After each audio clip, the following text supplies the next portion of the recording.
Hello again, and welcome to our first keynote presentation for the summit. I'm Wojciech Nadachowski, Chief Operating Officer of Autism CRC, and I will be your host for this session, where we will be hearing from the wonderful Clem Bastow. Clem is a screenwriting researcher, university tutor, author, and autistic advocate. Clem's memoir of growing up as an undiagnosed autistic person, Late Bloomer, published by Hardy Grant Books, is out now, and Clem's writing appears regularly in the Saturday paper and The Guardian. She has contributed to many books, including Refocus, The Films of Elaine May, and Investigating Stranger Things, Upside Down in the World of Mainstream Cult Entertainment. Clem co-presents the weekly show Superfluity on Triple RFM, and in 2017, she wrote and co-presented the ABC podcast Behind the Belt, a documentary about the world of professional wrestling. She teaches screenwriting at the University of Melbourne and is currently undertaking a PhD in action cinema, autism, and screenwriting at RMIT. As a longtime fan, I'm thrilled to be able to introduce Clem to you. But before I hand over to Clem, I would like to let you know that you have the opportunity to submit questions for Clem by typing your questions into the Q&A pane. You can access that pane by clicking on the Q&A tab on the right-hand side of your screen. Other people's questions will appear in your Q&A pane once they have been approved by our moderators. If you like a question and are keen to hear it answered, you can give it an upvote by clicking on the arrow beside it. We will try to answer as many questions as possible, but depending on how many come through, we may not be able to get through them all. Okay, that's enough from me. Please let me introduce Clem Bastow. Thank you, Roy. That was a very warm introduction. I'm really excited to be here, and I'm going to be taking you through a bit of my journey as an autistic person in the workplace, and then talking a bit about what people who run workplaces can do for autistic people. Before I start, I'd just like to acknowledge that I live and work on the unceded lands of the Wurundjeri Wurrung people and pay my respects to their elders past, present and emerging. And also before I begin today, I think it's really important to kind of give the lay of the land when it comes to autistic Australians and employment. So according to research conducted by Amaze in 2018, in Australia, the unemployment rate for autistic people is 31.6%. This is 3 times the rate of people with other disability and almost 6 times the rate of people without disability. So it's a huge problem. More than half of unemployed autistic Australians, so 54%, have never held a paid job, despite often possessing the skills and qualifications and a strong desire to do so. And more than half of employed autistic Australians would like to be working more hours and given a more challenging role, with 45% reporting that their skills are higher than required in their current job. And finally, more than half of unemployed autistic people who had previously held a paid job have been out of employment for 3 or more years.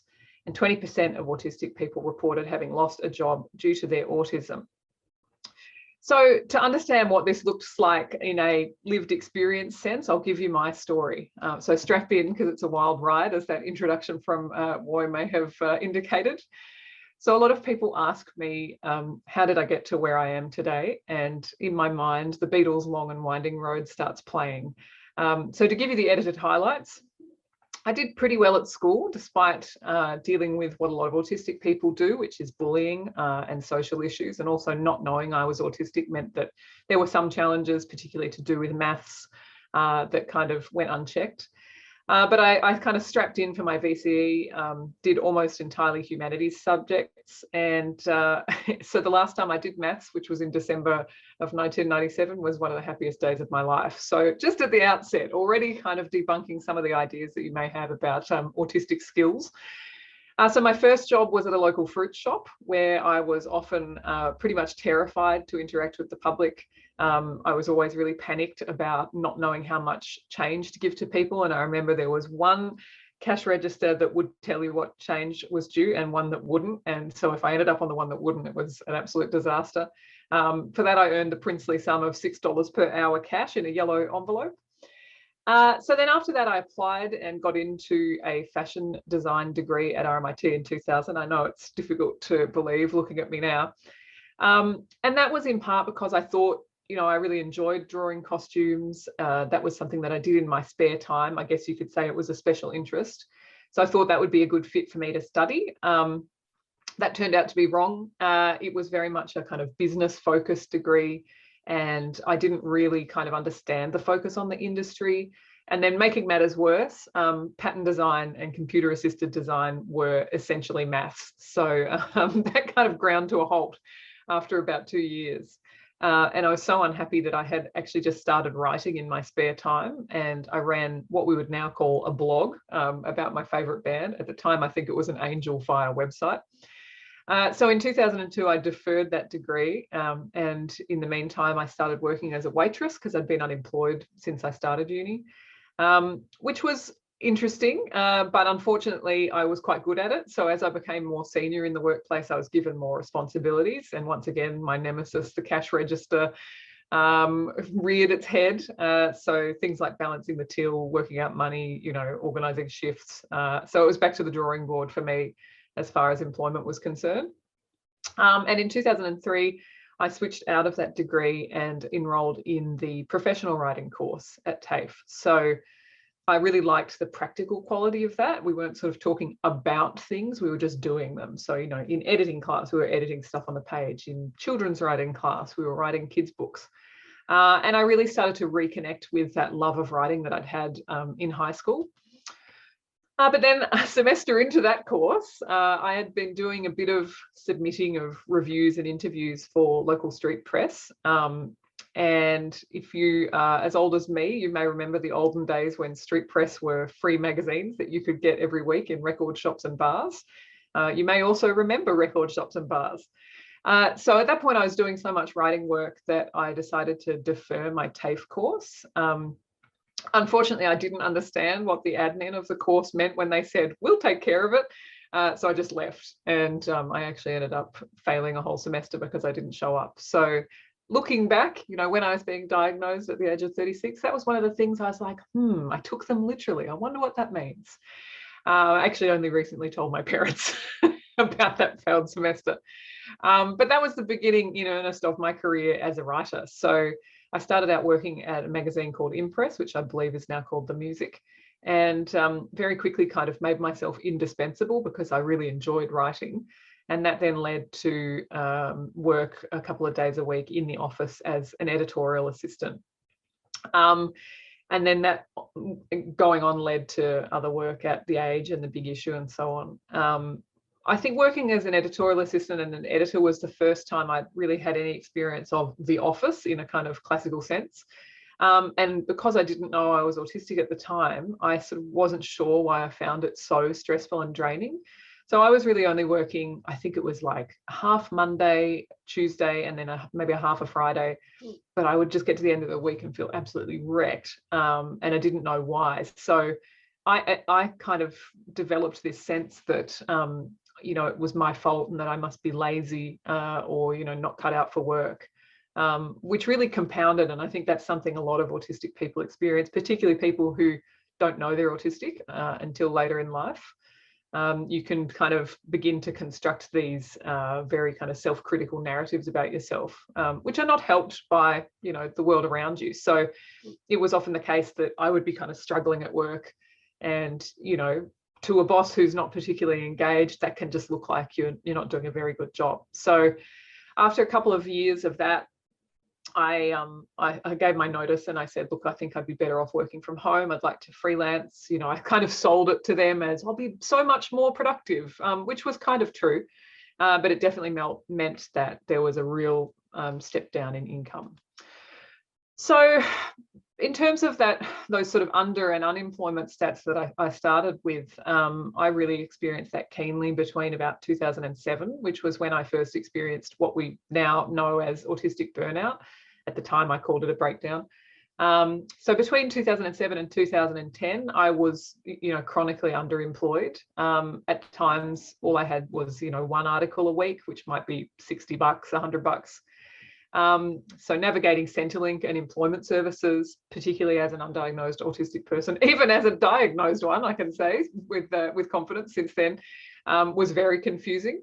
So I think that didn't help. I obviously had challenges and support needs that, well, they were not clear to me, but whenever I tried to communicate them to the employment services, often that kind of fell on deaf ears. So then from about 2010 onwards, I sort of shifted focus, stopped writing about music and kind of moved into where I sit now, which is like film and cultural criticism. And then in 2012, I spent 2 years in Los Angeles working as a stringer, which is a freelance journo who's based overseas. It was really exciting. It was pretty scary. But while I was there, because I was in LA, you can kind of see movies being made all around me. I rekindled my love of screenwriting, which was something that had gotten me through high school. So I started working on a script there in my free time. And then when I moved back to Australia at the end of 2013, I decided to take screenwriting more seriously and I re-enrolled in TAFE. So this time I was studying an advanced diploma of professional screenwriting. And then a year into that course, the same thing happened again. Well, I didn't drop out, but this time one of my tutors suggested that maybe it was a bit, that I would find more of a challenge if I applied for the Masters of Screenwriting at VCA instead of doing the second year of the ad dip. So that's what I did. So I kind of switched streams straight to postgraduate education, which was very amusing to me. So that meant that in 2017, even though I had never graduated and I dropped out of 3 other different degrees and courses, I finally received my postgraduate qualification, which was a Master of Screenwriting. And so doing that qualified me to teach at an undergraduate level. So when I heard there was casual tutoring work at Melbourne University going, I applied there and I'm very, very, very pleased to say that I was employed. So I've been teaching and supervising screenwriting there at teaching at 2nd and 3rd year level and supervising in the honours and the Masters of Creative Writing, Publishing and Editing ever since. And now I'm back at university myself. So I'm doing my PhD at RMIT in screenwriting and autism and action cinema. And as Woj so kindly noted, my first book, Late Bloomer, just came out in July. So that's the long and winding road. So you can see why I said it was a bit of a kind of tortuous journey to get to where I am today. But I think that makes me quite uniquely qualified to talk about some of the challenges that autistic people may face in the workplace and what that idea of sustainable employment looks like. So what does it look like? I guess I've touched on some of those issues that I faced as an autistic person trying to navigate the world of employment in that little introduction. And while all autistic people are unique, I do think there are some experiences that are common to us that can make workplaces hostile, and these can exist before we even get in the door. So autistic people may have a great range of skills, but there's a very high likelihood of our having been either or underemployed, which means that in terms of traditional kind of entrees into education, like CVs, our CVs might look a bit underfed. There might not be much on them. We might never have been employed. So where it says, job history, there might be nothing to report. But we might have really good skills that are really unique to that job that we're going for. But if you're doing an online application and the sort of first barrier is that CV, then somebody might just read that and go, no.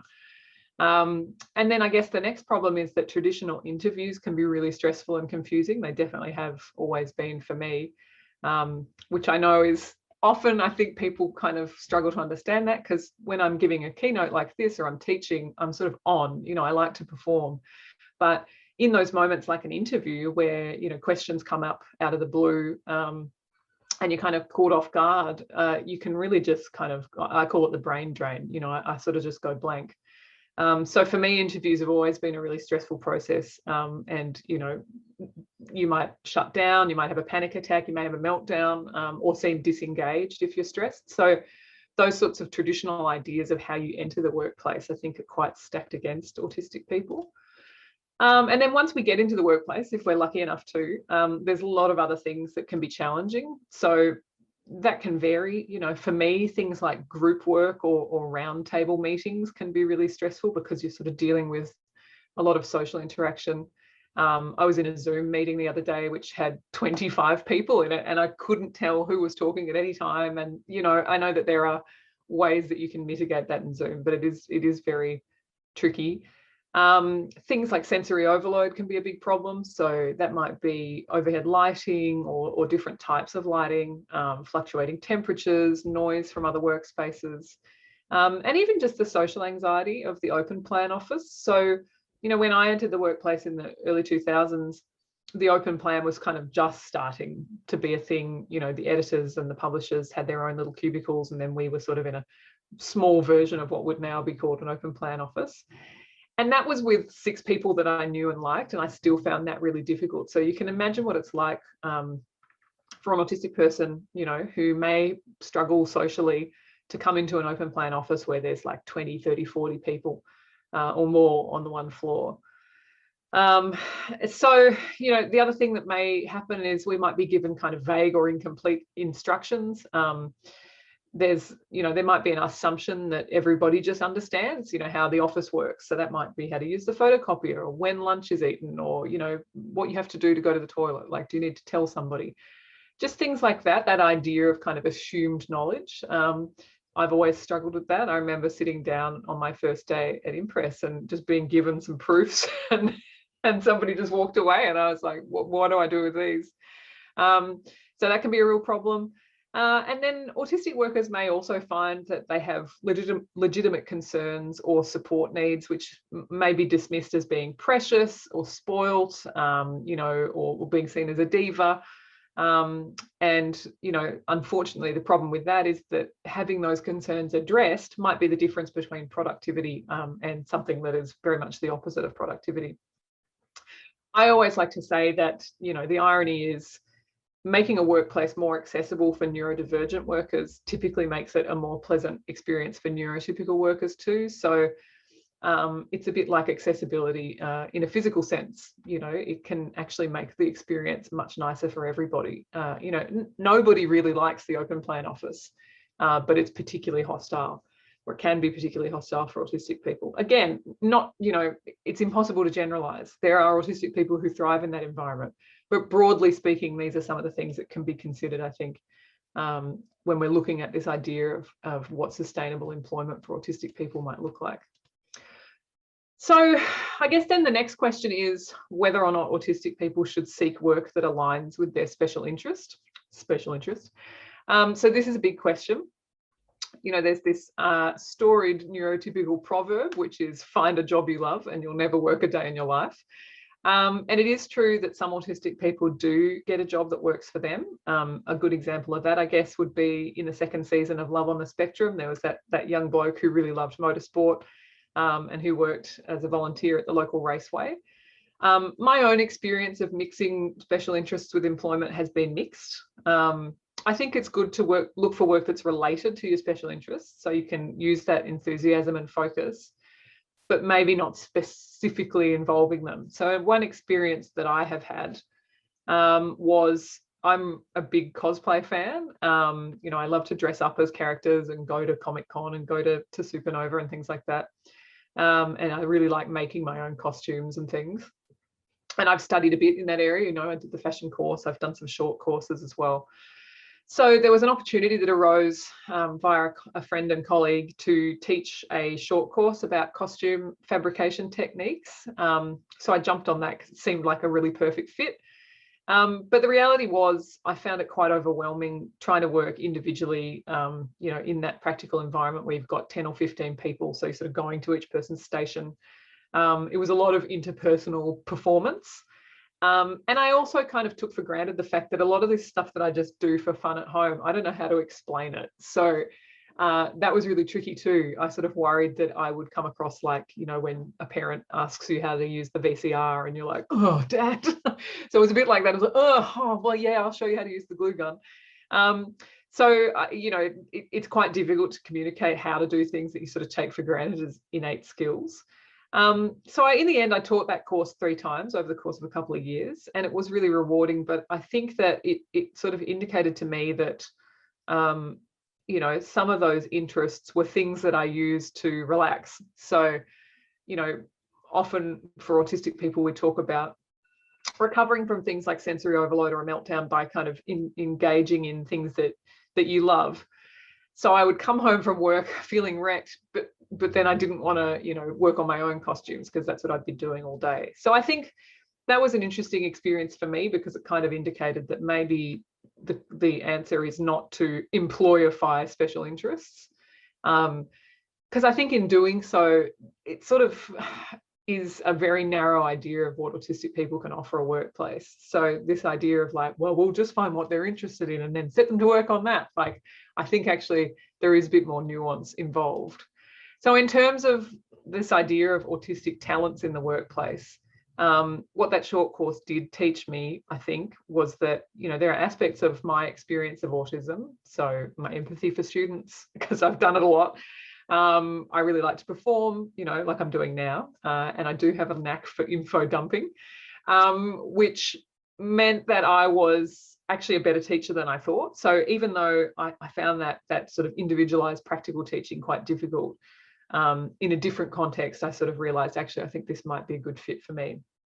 So when that opportunity did arise to teach screenwriting, I sort of felt like that would be a really good fit.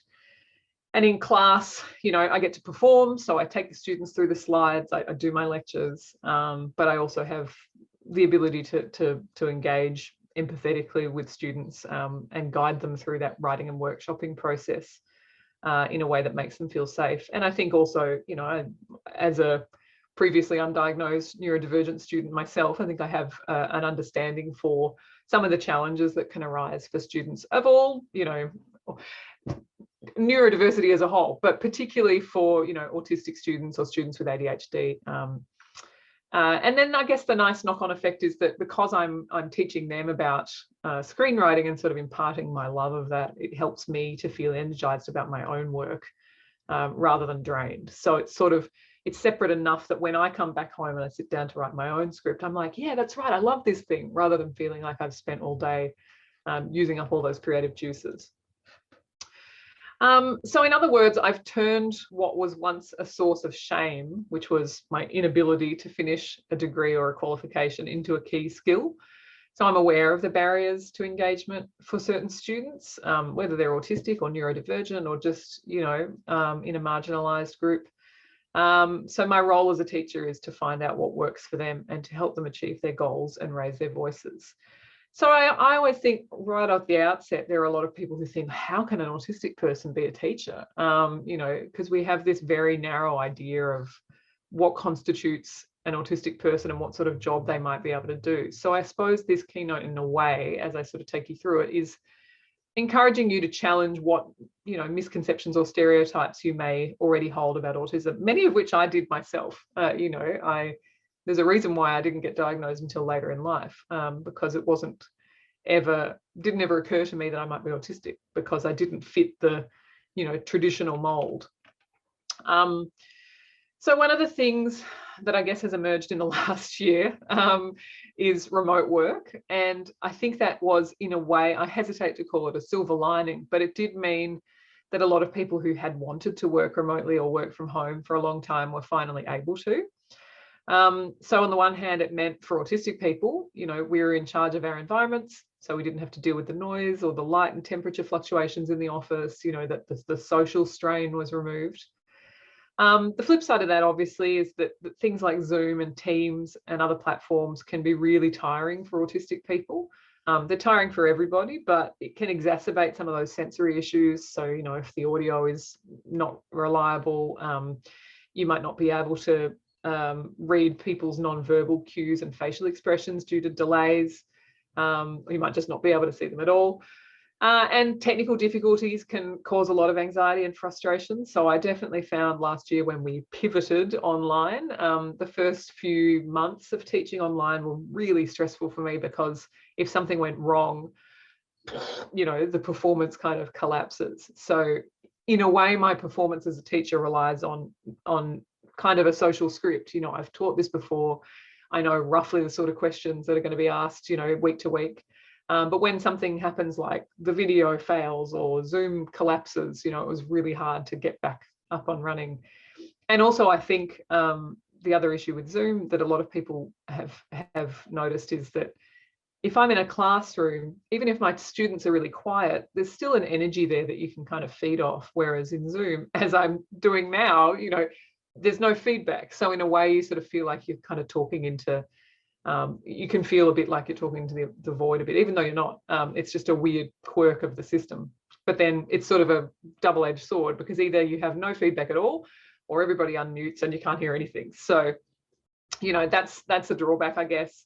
Like I mentioned earlier, Zoom or Teams meetings with, more than 4 or 5 people can be a real processing issue for me.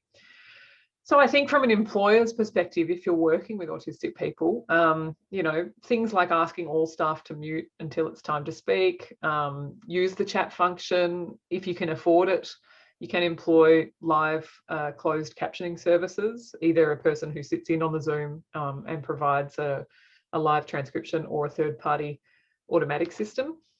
I don't think there's any easy solution in terms of dealing with Zoom fatigue, but some of the things that my colleagues and I found helpful included, requesting closed captioning or transcripts, asking colleagues to set their Zoom audio settings to maximum background noise suppression, the chat window, take screen breaks, blue blocking glasses are really helpful, and things like night shift and F-lux.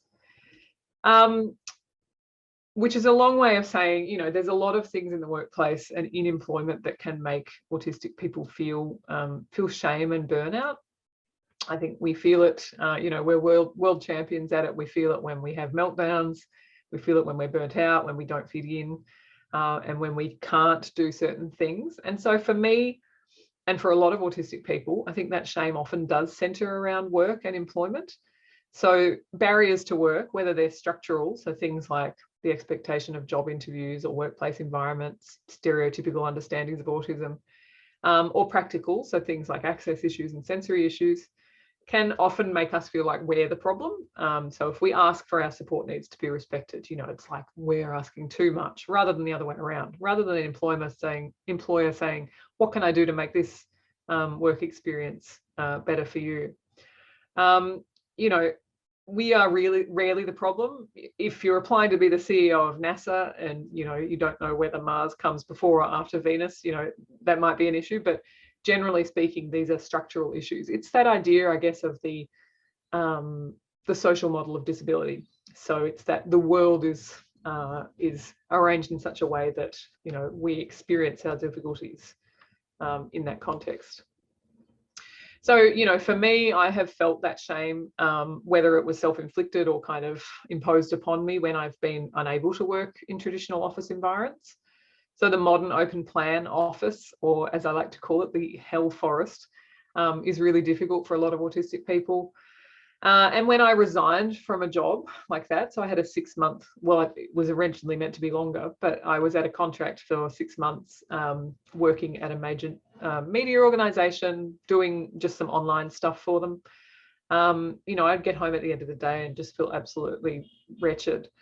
So, when I finally gave notice at that job, I felt a real sense of shame at returning to freelancing. I sort of felt like it must look like I didn't want to work, or like I'd failed or couldn't cut it in the fast-paced world of journalism. The reality was I did want to work like a lot of autistic people, but I just couldn't do it in that environment. So I think it's really important for autistic people not to feel that sense of shame, and particularly around the sort of work that you want to do or the way in which you're able to work. So I think that, the crisis that we've been through in the last year or so has taught a lot of people that the jobs that they were once told couldn't be done remotely can, in fact, be done from home. In many cases, I think they're done to a greater level of productivity. So for me, freelancing allows me to create my work in the way that suits me best, given my support needs at any time, which are never, the thing that's really important to remember is that support needs, or what we might have once called, functioning, in inverted commas, it's not static. So week to week, it might be different. So for me, 1 week I might feel better doing my writing really early in the morning because I know that I'm going to just be sort of stuffed for the rest of the day. It doesn't matter when I type my work as long as I get it in by the deadline. So if you're an autistic person who doesn't fit the mold of certain employment initiatives, I think that's really okay too. And I part of what I do is encourage people to definitely support and celebrate the initiatives that do exist, and there are plenty of them in IT and banking, for example. But to encourage employers to also think about what other ways autistic people can enrich their workplace. And, you know, that might mean thinking outside that square of the kind of classical presentation. So a lot of non-autistic people's understanding of autism and autistic people comes from what they see in the media. And that can be reflected in the job opportunities that are offered to autistic people. So in the popular media, there has been an emphasis on what I would call the Rain Man model in film and TV, so that employers who have terrific intentions may expect that all autistic people are great with numbers, you know, rigid in their preference for structure and routine, and they probably look like a straight white man. The reality is there are a lot of autistic people who are like that. But as we like to say, if you've met one autistic person, you've met one autistic person. So these stereotypes are really widespread. Some employers may not even know that women and gender diverse people can be autistic. You know, for me, when I was trying to work out my place in the world, I did a lot of, you know, online quizzes. And because some of my presentations weren't in that mold, inevitably I would fail those tests. So I'd be like, oh, back to the drawing board. So to the best of my knowledge, there aren't any initiatives geared towards other autistic skill sets yet. But what I really hope is that the greater diversity of autistic presentation that is represented on screens and in print and in workforces, the more opportunities will open up for autistic people looking for work. So many autistic people are really well suited, for example, to work in industries like nursing or counselling. Teaching is an example, or animal welfare. You know, some autistic people might have really great creative minds. They might be a great problem solver or crisis manager. So that idea of, you know, autistic thinking being just different, you know, not less or deficient, I think is something that employers can really keep in mind. You know, what could an autistic person bring to marketing, you know, government, some sort of planning, employment context where that, you know, just different way of, it might be a sort of associative way of thinking, you know, what can that bring to the workplace? What can that type of creativity unlock? So, you know, some might be great problem solvers, they might be great crisis managers. A lot of people like to say, you know, send in an autistic person in a crisis. So, you know, if you're an employer watching this, I guess just start to think about some of those different ways that an autistic person might be able to fit within your workplace. And of course, it doesn't have to be that they are employed because they're autistic. You know, they might just be a great asset to the team. But I think only thinking about autistic people as being necessarily, you know, great with data is really limiting. And I think it's absolutely fantastic for the autistic people who do fit that presentation. But yeah, I think that the time has come now to start thinking more broadly. So I guess in closing, what I would say to employers is to return to those stats about autistic people and employment in Australia. So just remember that more than half of unemployed autistic Australians have never held a paid job, despite possessing the skills, qualifications, and desire to join the workforce. So in other words, plenty of us want to work, but for a variety of reasons, we haven't been able to. So it's really important to remember that not being able to doesn't mean that we can't. As an employer, have a think about, you know, what you are doing to make your workplace somewhere that's welcoming for autistic people. What can you do to broaden the employment horizons for autistic people? So it's really fantastic to think about the possibility of employing autistic people in, for example, your IT or R&D department or in your finance department. But what about other areas? I think autistic people can be an asset to any workplace. I like to think that I am. And I think if we're given the right opportunity and the right supports, we can really thrive. So, you know, go out there, educate yourself about autism and try to leave your assumptions at the door because, as I mentioned before, if you've met one autistic person, you've met one autistic person. So hopefully meeting this autistic person has been, you know, enlightening in some way. And I'm really excited to hopefully try to the best of my ability to answer some questions now and have a bit of a chat with Roy about the future possibilities for sustainable employment for autistic people. Thank you so much, Clem. That was a real candid retelling of your experiences. And yeah, there's a lot of insight there. You referenced the Beatles song, Long and Winding. And I actually found that of interest because, you know, they use the concept of here a lot in that Yes. song. And I think the second last lyric is something like, don't keep me waiting here. And I guess the whole reason for our Autism at Work Summit is really not to leave autistic people behind in employment. So I love the reference. So you're right. We do have about 10 minutes left to go through some of the questions, and we've got some already. Right. If you have thought of a question, it's not too late. You can still send them via the Q&A panel. But just before we jump into the questions, I note that you mentioned near the end there about trying to diversify the kinds of industries that autistic people can find work. And you may or may not be aware that there is an Autism and Agriculture project. Yes, yeah. With Sunpork, and actually they're going to have they've got an exhibition booth here, and they'll be part of the employer panel in the next session. So fantastic. Okay, so the first question comes from Anna Hinder. And what advice would you give to a manager of an autistic person beginning to experience burnout?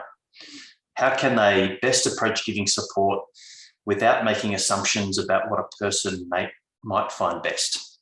Yeah, that's a really great question. And I think communication is really important, because burnout looks different for different people, and you know what they might need looks different too. I guess it depends on the context of the workplace. You know, obviously what I would recommend would be different if it was an office versus is there the possibility for a person to work remote. You know, that might be an option. You know, dropping back if they're full-time, maybe they could do remote a couple of days a week. But yeah, I think communication is really important. And I think the fact that you are picking up on the possibility that they might be experiencing burnout is already, you know, you're miles ahead of a lot of employers and managers. So I think, you know, open those lines of communication, do so in a way that feels not like, hey, I've noticed you're burning out, but more just like, would you like to have a talk about, you know, what supports you feel you need? And just frame it as, you know, kind of a progress check-in. That idea of a kind of work in progress, I think, is really, it's really, you know, we do it around productivity and KPIs and things, but I think it's really useful to do that in terms of support. And that's something that I have found helpful from my managers and supervisors in the past, where just have a coffee or have a Zoom, you know, every couple of months and just go, what's working, what's not, you know, what do you need? So I think if you can frame it in that way, it feels less like, you know, I don't think you are viewing burnout as a problem to be solved, but it won't make the person feel like that's the case. So yeah, I think just stay in touch and check in regularly. But you know, well done to you for picking up on those things, because often we're the last to know. You know, for me, I'm often very much the person who somebody else is like, Clem, what's wrong? And I don't even notice. So I think that's really great that you can kind of keep an eye out for them. So good luck. Thank you. Okay, the next question is from Laura Lewis. Micro business is a very viable option for autistic people.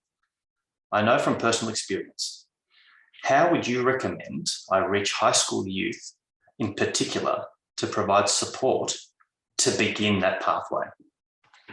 Oh, good question. And also, hi, Laura. I think that's a great point. And I know that there have been some really great examples. You often see them in the media of young autistic people starting their own small businesses or micro businesses. There've been some, you know, around gardening, things like that, different kind of, you know, practical businesses. I think that's a great question, and not one that I necessarily feel like I have the answer to, but it might be about engaging, you know, other organizations to talk about, you know, how can we take this to schools? So, you know, whether that is local government or people like Autism CRC, you know, I think that is a really interesting question and something that I think would warrant investigation, because I agree. I think for me, you know, it doesn't look like it, but I am essentially a small business. You know, I'm a freelancer, and obviously I'm teaching now, but for the 10, 15 years or so that I was working from home as a journo, that was really what I was doing. So I think that there are some great employment services who are in the system. You know, not everybody in the employment services world is a total kind of hard taskmaster. So that might be a thing too, is like looking into some of the disability providers in the employment sector and discussing what, you know, perhaps you could kind of foster through them. And that might be, you know, it might start small, just be like an online get together or some sort of masterclass. But I think it's a great angle, definitely. Excellent. I think we've got time for one last question. Well, talk fast. I'll try and ask it quickly. So women on the autism spectrum seem to cope better with socialisation and understanding non-verbal cues versus their male counterparts. Why would that be? And that doozy is provided by Michael Lynch. Thanks, Michael. Look, I think it can be the case, but I don't think it is. I think it's really important to think about the presentations as not being a binary. So it's not like you have male autism or you have female autism. It's that you might present in a certain way. I think a lot of the time with women and some gender diverse people on spectrum, we're just socialized differently. It's an unfortunate fact that often, you know, when you're a little kid, if you have what looks like a tantrum, you know, for a little boy, that might be kind of explained away, you know, whereas young girls who are mean or bossy or, you know, interrupt, you know, might be kind of schooled a bit more. So I think, you know, my parents were great, but I think that definitely happened with me. So I think that could be something to do with it, that we're just socialized to be more polite, that there's an expectation, I guess, that girls will be more social. You know, when a guy is off doing his 10,000 hours on light switches or Klingon geopolitics, it's kind of like, oh, we just leave him alone. Whereas, you know, sometimes girls are kind of ushered into the social realm. Yeah, I mean, the understanding of there being different presentations in autism is still very young, you know, and I think if I had looked into my own circumstances maybe 5 years earlier, it's possible that I wouldn't have been diagnosed. So it's definitely something that I think is fascinating reading, and there's a lot of interesting research coming out now. But I certainly know a lot of you know, male autistics who are much better at social cues than me. So yeah, the short answer is many question marks. But yeah, I think just to be aware of the fact that there are different presentations and that they can align with a gendered presentation is definitely a big game changer for a lot of people. Excellent. Thanks, Clem. I think that's it for the questions, and thank you for answering them so honestly, and the sense of humour has been great today. So thank you.